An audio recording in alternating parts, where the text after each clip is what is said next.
Olá, seja muito bem-vindo ao canal Defensores. O vídeo de hoje é a continuação de uma série que eu já estou fazendo sobre catolicismo. E o tema é patrística. Mais especificamente, a patrística, ela converte evangélicos para a fé católica? Bom, é isso que acreditam muitos apologistas católicos. Dentre eles aí o senhor Eduardo Faria, que fez uma live com o bispo Adair José, falando sobre a patrística. Deixa eu colocar aqui o título exato dessa live, que foi o papel da patrística no retorno à Santa Igreja. Uau! É título forte, né? Mas ele vai falar isso, ele vai dar testemunho de muitos que estão se convertendo ao catolicismo dos evangélicos e está passando necessariamente, né, pela patrística. Nós vamos analisar um pouco desse vídeo. É uma live longa que eu picotei e trouxe para nós apenas aqueles trechos que nos interessam, tá? Que diz respeito ao tema que nós estaremos discutindo nesse vídeo. Eu vou analisar o que eles estão dizendo e depois eu quero trazer um estudo para você como que os evangélicos, a patrística, na verdade, ela é um legado para as igrejas evangélicas e não uma obstrução à fé e não um perigo, né, à fé protestante evangélica. Como que se você lesse os pais da igreja, automaticamente você se tornaria católico, né? Vamos dar, aliás, uma olhada no que eles estão dizendo aqui e depois nós voltaremos para complementar aí o que eles estão dizendo, ok? E fazer uma análise também justa sobre isso. Bom, daí nós vamos conversar hoje sobre a patrística como um caminho de retorno à Santa Igreja. Então, olha, a patrística como um caminho de retorno à Santa Igreja. Então, a ideia é, se você ler a patrística, você vai voltar para a Igreja Católica. Isso é um argumento, à primeira vista, muito persuasivo, principalmente para aqueles que não têm conhecimento nenhum sobre a história da Igreja dentro da Igreja Evangélica, né? Ele vai continuar falando aqui, vamos ouvindo. Desde bem, descobrindo a verdade através da patrística, da teologia, dos fatos da igreja, você fez esse caminho de ingresso na fé católica. Muitos já tomaram a decisão de cruzar o Rio Tibre, muitos já tomaram. Essa ideia de cruzar o Rio Tibre, essa expressão, é muito utilizada por apologistas católicos romanos. Para quem não conhece, cruzar o Rio Tibre nada mais é do que se converter à fé católica, tá? Principalmente dizendo a respeito dos evangélicos que estão se convertendo ao catolicismo. Então, quando eles falam, olha, ele cruzou o Rio Tibre, ou seja, ele se converteu à fé católica. O problema é que essas águas desse rio estão muito poluídas, né? E esses evangélicos não sabem disso. Mas vamos dar continuidade aqui. Sem exceção, passam pela patrística. Qual a importância dos estudos de patrística e patrologia nesse reavivamento que podemos ver no nosso país da fé católica? Então, ele está falando que todos, sem exceção, olha, isso é forte, todos, sem exceção, estão passando pela leitura da patrística. Então, ao ler a patrística, essas pessoas estão se convertendo à fé católica. É tipo assim, puxa vida, como que a minha igreja nunca falou sobre isso? Meu Deus, olha que os pais da igreja estão pregando, é a mesma coisa que o catolicismo atual prega. Essa é a ideia que ele está passando. É óbvio que é uma ideia mentirosa, uma ideia errônea, é uma falácia completa, como eu vou demonstrar em outros vídeos. Tá? Nesse vídeo ainda não, mas em outros vídeos eu falarei sobre essas falácias. Então, a ideia é, olha, está tendo um avivamento no Brasil. Muitos evangélicos estão conhecendo a fé católica, retornando à fé católica por causa da patrística. Então, a igreja evangélica durante todo esse tempo, escondeu a literatura dos pais da igreja, dos evangélicos, para que eles não soubessem a verdade. Que verdade é essa? A verdade é que a patrística, os pais da igreja, pregam a mesma coisa que a igreja católica romana atual, o que é uma mentira. Para quem conhece realmente a história da igreja, e quem estuda de fato a patrística, não superficialmente como esses supostos evangélicos que estão se convertendo, mas de um modo profundo, de um modo responsável, usando todas as literaturas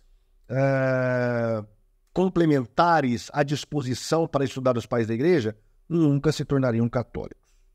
Na verdade, existe uma armadilha que a Igreja Católica faz né, uma narrativa criada a respeito dos pais da igreja que fazem os pais da igreja parecerem católicos, romanos, mas não são. Vamos analisar aqui, e ele fala que está tendo um avivamento no Brasil, né? Ele vai falar agora como que ele encontrou essa novidade, né? Porque para ele era uma novidade, a patrística é uma novidade, apesar de ele ter sido pastor durante 10 anos. Pastor presbiteriano durante 10 anos, no mínimo, ele ficou 5 anos estudando teologia. E durante todo esse tempo, ele nunca leu uma literatura dos pais da igreja, gente. Pelo amor de Deus, que pastor era esse? Que pastor era esse? Mas ele não é caso isolado. Existem muitos pastores evangélicos que nunca pegaram uma literatura dos pais da igreja, né? E que nunca leram de modo responsável, dentro do seu contexto, a partir de uma crítica textual, essa literatura primitiva.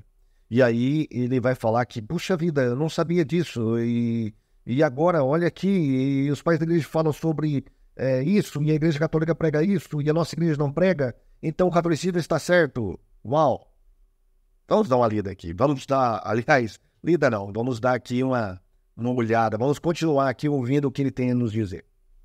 E certa vez eu estava conversando com um pastor batista sobre batismo infantil, porque eu era presbiteriano e presbiterianos batizam crianças, e ele, como batista, não batizava, nem não batiza crianças, e nós entramos num debate teológico e bíblico acerca do batismo infantil. E eu citava argumentos bíblicos de um lado, ele citava argumentos bíblicos de outro, até que eu citei um argumento histórico, eu disse, já há registros de batismo de crianças desde o século II.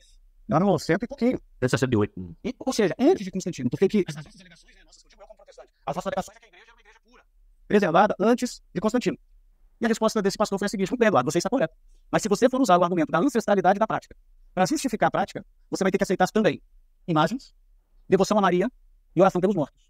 E aí eu quase caí para trás. Eu falei, como assim? Ele disse, desde o século II há registros de devoção a Maria, de imagens e de oração pelos mortos. E o pastor Batista ainda foi irônico, ele deu uma risadinha e disse assim, meu Deus do céu. E viu? E eu disse, não. Do gaguejado, eu falei, não, bom assim. Primeira coisa, eu acredito que esse pastor Batista, que estava dialogando com ele não estava falando que, por haver imagens, por haver menções a Maria, por haver oração aos mortos no século II, que é muito, muito, muito questionável, e depois eu falarei com vocês sobre isso, ele estava colocando autoridade sobre isso. Ele não estava falando que, por ser antigo, era autoritário. Pelo contrário, o argumento desse pastor Batista era outro. Tá? Que a antiguidade ela não é referência para a verdade cristã. Tá? Não é porque algo é antigo que necessariamente tem que ser verdadeiro. Esse era o argumento. Agora, é muito questionável essa questão de devoção a Maria no século II. Não existe devoção a Maria no século II. O que ele está querendo, aliás, o que ele está mencionando aqui, subentendido, é sobre um manuscrito que foi encontrado a respeito de uma invocação, de uma reza, uma invocação à proteção da Theotokos, Mãe de Deus, tá? Mas sem nome nenhum, não menciona o nome de Maria. E esse manuscrito, ele não é do século II, ele já foi datado até do século IX, mas eles continuam batendo nessa tecla mentirosa, continuam repetindo a mesma mentira. Outra, oração aos mortos. Não existe oração aos mortos no século II. Nós temos outra coisa, não é oração aos mortos. Batismo infantil. Final do século II, Tertuliano, ele vai nos dizer que o batismo infantil, para ele, era uma novidade. Não fazia parte da tradição da igreja. Aliás, se você for nos escritos mais primitivos ainda, né, antes do século II, aí, você vai encontrar manuais como o de daqui, que não mencionam nada de batismo infantil. O batismo infantil, depois ele ganha corpo, não sabemos o porquê, talvez seja por causa da questão do pecado original, né? E também uma analogia com a circuncisão no Antigo Testamento.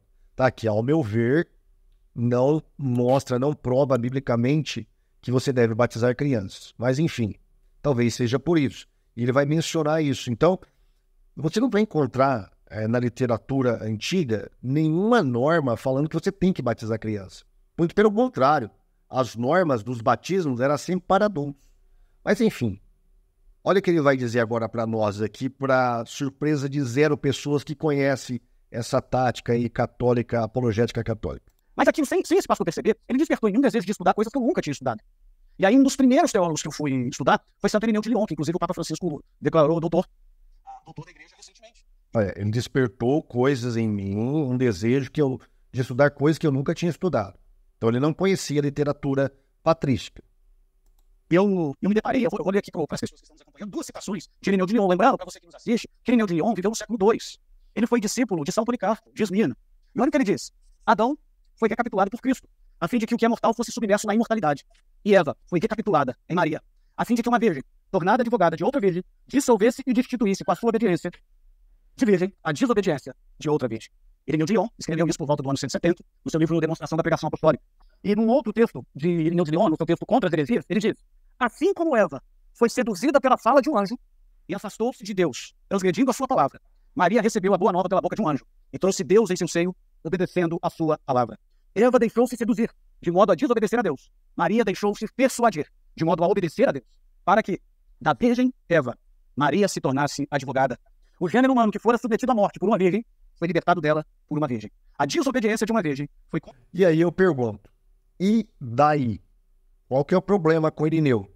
Irineu era católico? Irineu, por um acaso, nesse trecho dos 2 livros dele, Irineu está falando que Maria nasceu sem pecado, que Maria era advogada dos pecadores, que Maria era rainha dos céus, que Maria foi assunta aos céus, que ela era mãe de Deus? Não. Irineu não fala nada disso. Irineu está simplesmente fazendo uma recapitulação da salvação em Cristo. O tema ali não é Maria. O tema é a salvação em Cristo. Então, para provar que Jesus Cristo ele é o Salvador de todos os homens durante todo o processo do gênero humano, da etapa de crescimento dos homens, ele vai falar que Cristo ele nasceu como bebê e foi, pasmem, até os 50 anos. Ele nem acreditava que Cristo chegou até os 40, 50 anos de idade. Tá? Por quê? Porque isso fazia parte do argumento de Irineu. Mostrar que Cristo ele conseguiu fazer a salvação completa, desde a infância até a velhice da pessoa, do ser humano. Então ele pôde remir o homem por completo. Essa era a ideia. Então introduz essa ideia de Maria. Olha, Maria assim também, ela entra nesse processo.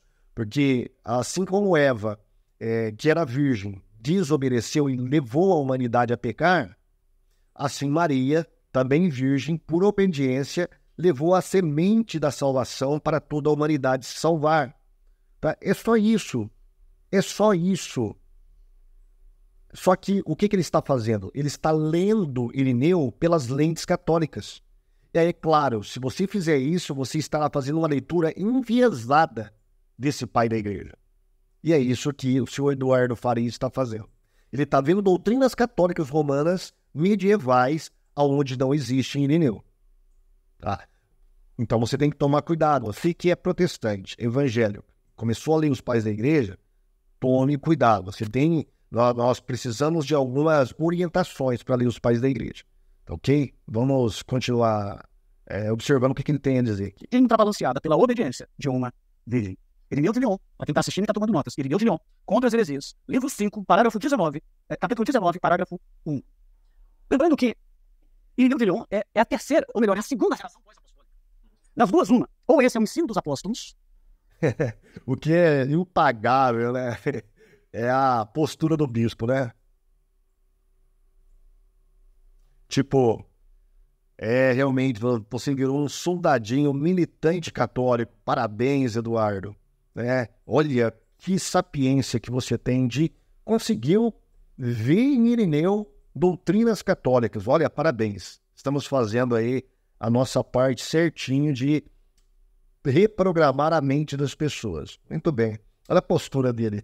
Interessante, legal. Vamos lá, vamos continuar.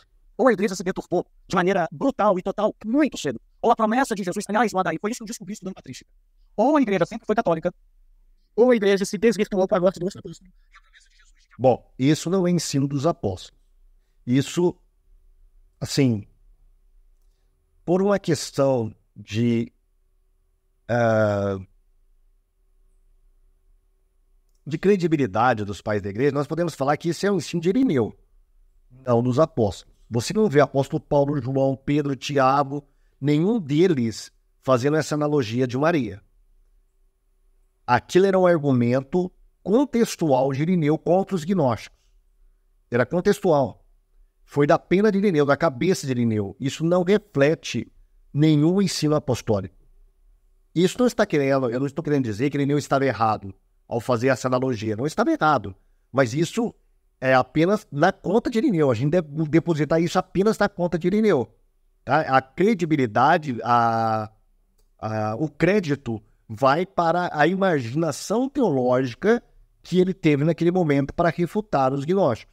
Mas isso não reflete em nenhum momento ensinos apostólicos. Tá? Então você vê que o Eduardo ele está querendo ler os pais da igreja além do que os pais da igreja estão dizendo. Tá? Então querendo colocar ali nas entrelinhas, né, e influenciar as pessoas de que isso era um ensino apostólico. Ou a igreja sempre foi católica, ou a igreja se desvirtuou para a morte do católico. E a promessa de Jesus de que as portas da morte não prevaleceriam contra a igreja não se cumpriu, né? Bom, vamos corrigir duas coisas aqui. Primeiro, a igreja continua católica. Ela não é católica romana, mas ela é católica. O que significa católico? Simplesmente universal. É isso que significa a palavra católico. Universal. Tá? Não é do reino de Deus, mas é universal, ou seja, a igreja que está espalhada nos 4 cantos da terra. Só isso. A igreja continua católica. Outra, essa expressão que ele usa de Jesus a respeito da igreja, para fazer aí um 880, olha, então, se a igreja não é católica, então Jesus, se a igreja deixou de ser católica, o que não é verdade, né? Então Jesus falhou. Então, o que Jesus falou sobre a igreja caiu por terra. E o que Jesus falou? Que as portas do inferno não prevaleceriam contra a igreja. Tá? Só isso.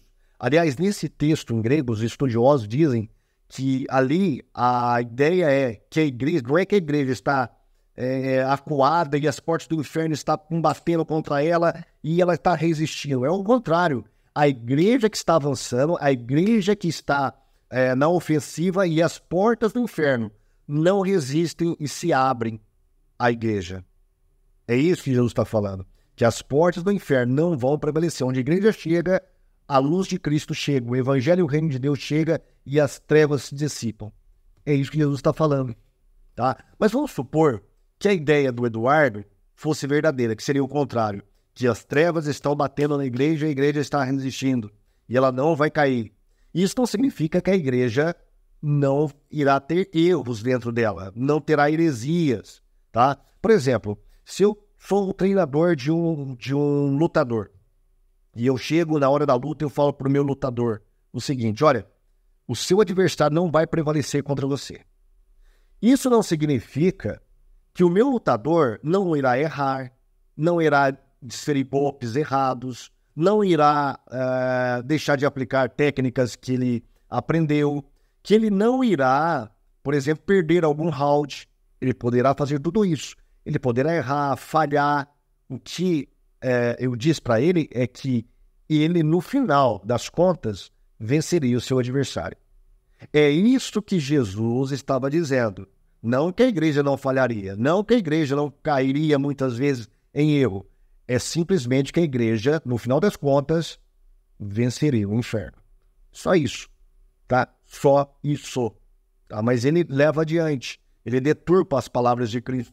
É claro, ele já está totalmente enviesado com as doutrinas católicas, com as heresias católicas. Mas vamos parar por aqui. Vamos analisar agora o que eu disse. Ou seja, será que para deixar de ser protestante é só ler a patrística?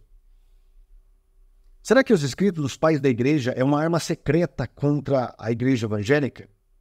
Basta ler a patrística para você se converter à igreja católica? Claro que não, né? Por detrás de todos esses argumentos aí, dessas ideias, há um silogismo. Que silogismo é esse? Nós podemos construí-lo de acordo com duas premissas. Primeira premissa é que a patrística refletiria genuinamente os ensinos apostólicos.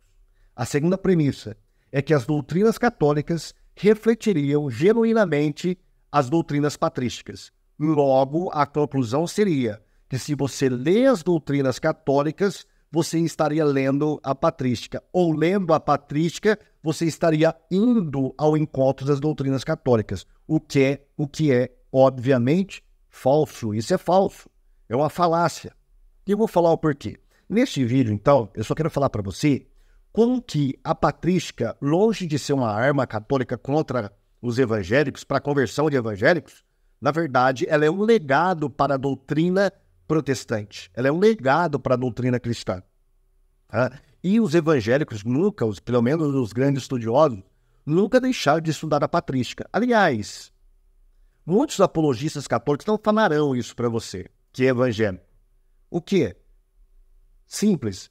Que a palavra patrologia, que é o estudo, o método de estudar os pais da igreja, de sistematizar a patrística, né, os escritos dos pais da igreja, de estudar a sua teologia, nasceu não com a igreja católica, nasceu com a igreja evangélica, nasceu com os protestantes.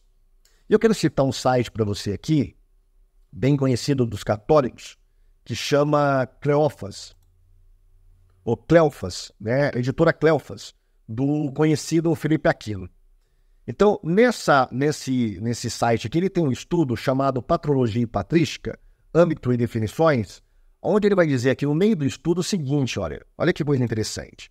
Ele vai falar que o criador do termo patrologia foi um luterano dentro do contexto de polêmica contra o Concílio de Trento. Olha o que ele vai dizer. O criador do termo patrologia foi o luterano Johann Gerhard, na sua obra póstuma Patrologia Cividae Primitivae Ecclesiae Christianae Doctorum Vitae Lucubrationibus Opusculum, datado de 1643. Vocês perceberam que o meu latim é péssimo, né?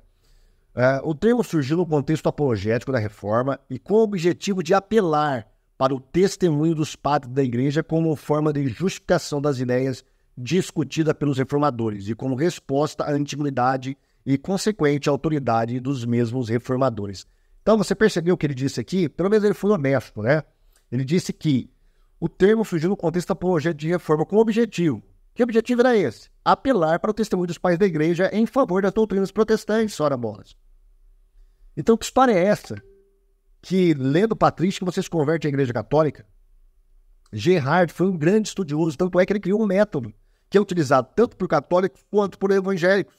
O próprio bispo Adair aí fala largamente nessa live aí sobre o termo patrologia. Ele menciona várias vezes o termo patrologia. Mas eu tenho vários nomes aqui de estudiosos evangélicos que deixaram um legado dos pais da igreja para nós. Depois dele nós temos Philip Schaff. Philip Schaff é uma sumidade em história da igreja primitiva. Ele traduziu todas as obras patrísticas gregas e latinas para a língua inglesa. É um grande legado para todos os estudiosos dos escritos primitivos, dos pais da igreja. Philip Schaff era evangélico, era protestante. Aí a pergunta que surge é, ele se converteu? Gerhard e Philip Schaff se converteu à igreja católica porque eles começaram a estudar os pais da igreja? Não, muito pelo contrário, eles continuaram mais protestantes ainda.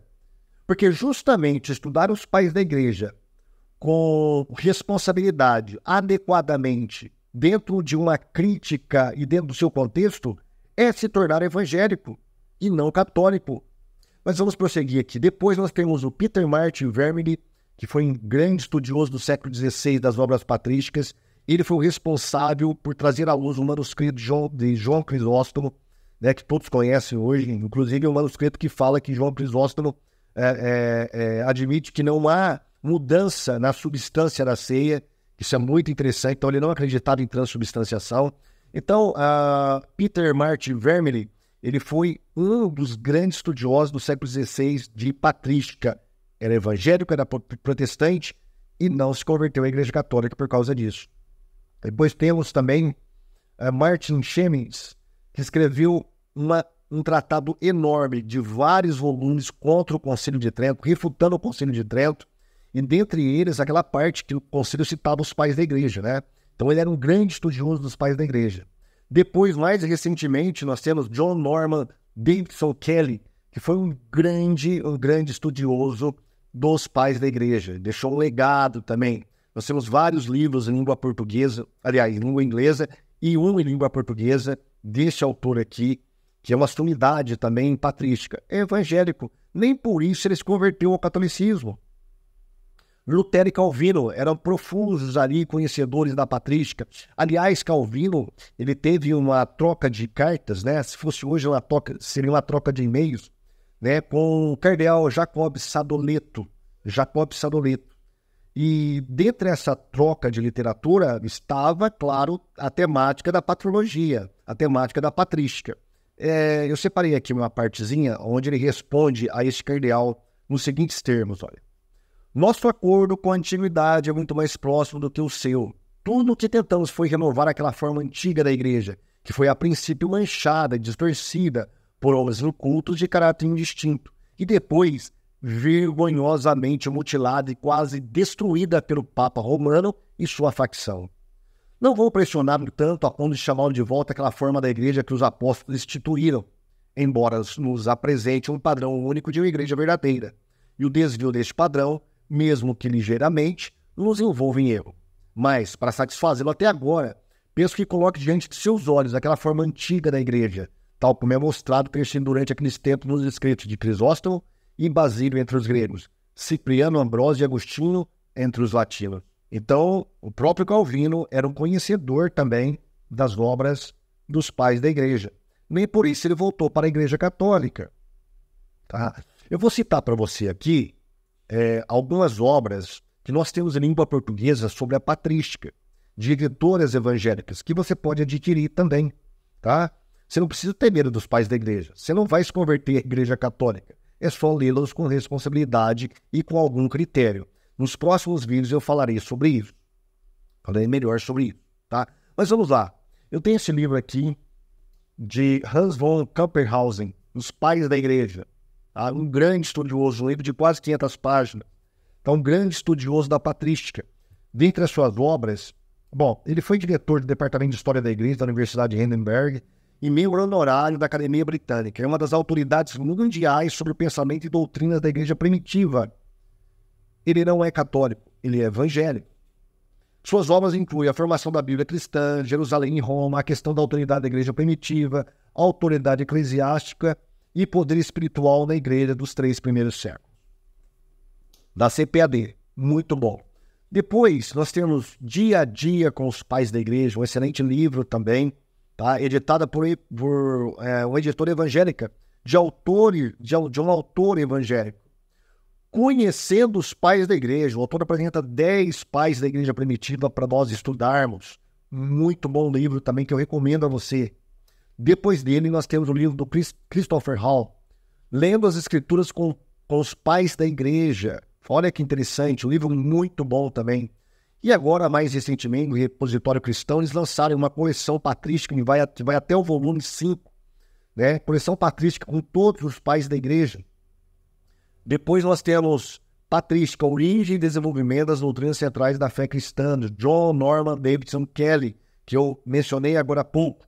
Um excelente livro, uma excelente obra para você estudar os pais da igreja. Então você não precisa, como protestante, ter medo dos pais da igreja. Isso aí é narrativa católica.